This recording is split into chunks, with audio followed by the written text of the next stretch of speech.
વેકેશનમાં જઈને શું કરીશ? લગ્નમાં જઈશ, નાચીશ, કેરીઓ ખાઈશ અને મામાના ઘરે જઈશ.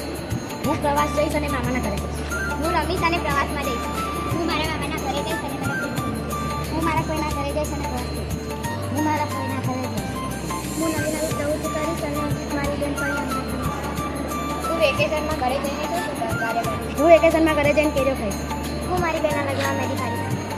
હું ઉનાળામાં વેકેશન છે ત્યારે આંબાવાળી લઈને કેરીઓ ખાઈશ. હું કોઈના ઘરે જઈશ અને પાવાગઢ જઈશ. હું મારા મામાના ઘરે જઈશ. હું મારા મામાના ઘરે જઈશ. હું મારા મામાના ઘરે જઈશ અને ચોપડામાં વાંચવાનું રાખીશ. હું ફરવા જઈશ અને મારા મામાના ઘરે જઈશ. હું મારી નાનીના ઘરે જઈશ અને ફરવા જઈશ. હું વેકેશનમાં ઘરે જઈને શું કરીશ? હું કોઈના ઘરે જઈશ. હું મારા માતા પિતા જે કાર્ય કરે તે કરીશ. મારી માતા પિતા સાથે મેં ફરવા જઈશ. હું દાદીના ઘરે જઈશ. હું મારા માતા પિતા સાથે જનરલમાં પાવાગઢ ફરવા જઈશ.